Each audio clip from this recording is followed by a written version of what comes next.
जी हाँ, बसंत, जिसका जिक्र आते ही मन झूम उठता है, क्योंकि बसंत के आने से पहले ही पूरा वातावरण इसके इस्तकबाल को तैयार हो जाता है। बसंत के मौसम में वातावरण में पतझड़ के बाद पेड़ों पर हरियाली की शुरुआत हो जाती है। पेड़ पौधे अपना पुराना लिबास उतारकर नए रूप में आने लगते हैं। फूलों से भरे पेड़ पौधे पूरे वातावरण को सुगंधित कर देते हैं। ऐसा लगता है जैसे पूरी कायनात ऋतुराज बसंत की तैयारी में लग गई है। भारत त्योहारों का देश है। यहाँ प्रत्येक अवसर को त्योहार के रूप में मनाकर अपनी खुशी का इजहार किया जाता है।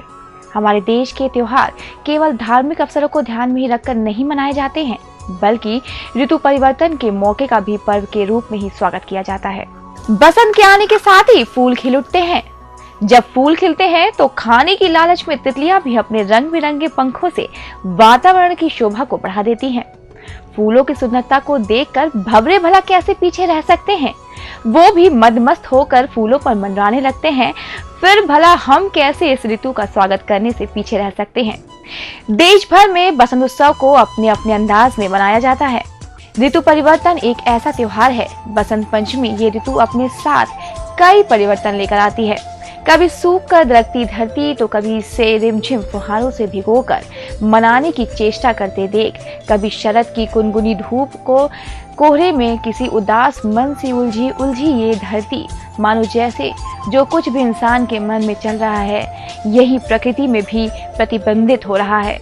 बदलाव जब कुदरत को ही पसंद है तो भला इंसान इसे कैसे नजरअंदाज कर सकता है।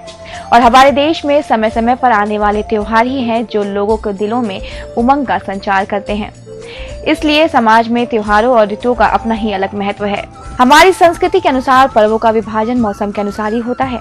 इन पर्वों पर मन में उत्पन्न होने वाला उत्साह स्वप्रेरित होता है। सर्दी के बाद गर्मी और उसके बाद बरसात, फिर सर्दी का बदलाव क्रमदेह में बदलाव के साथ ही प्रसन्नता प्रदान करता है। ऐसे में दिवाली, होली, रक्षाबंधन, रामनवमी, दशहरा, मकर संक्रांति और बसंत पंचमी के दिन और आदमी की संवेदनाओं सुप्तावस्था में भी हो तभी वायु की सुगंध उसे नसिका के माध्यम से जागृत करती है।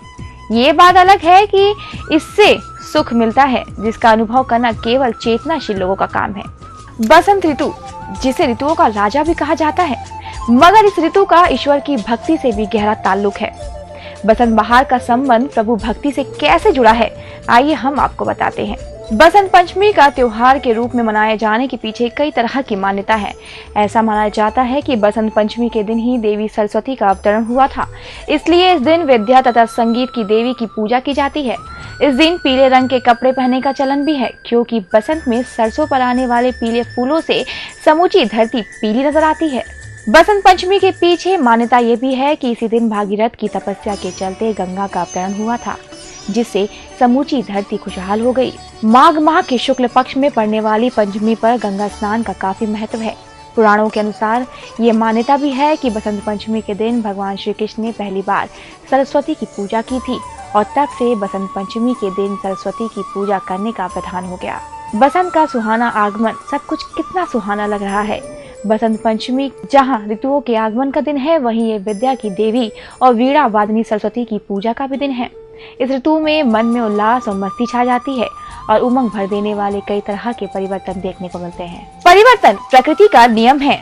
जैसे पतझड़ के फूल के बाद नए पत्ते आते हैं, पेड़ पौधे नई ऊर्जा और उल्लास से भर जाते हैं, जो संदेश देते हैं कि जीवन में आने वाली मुश्किलों से घबराए नहीं, समय के साथ हर एक को बदलना होगा। जी हाँ, बसंत पंचमी में फिलहाल इतना ही। एक बार फिर सभी दर्शकों को एस परिवार की ओर से बसंत पंचमी की हार्दिक शुभकामनाएं। फिलहाल इस स्पेशल में इतना ही। एक और नई स्पेशल के साथ फिर हाजिर होंगे, तब तक के लिए नमस्कार।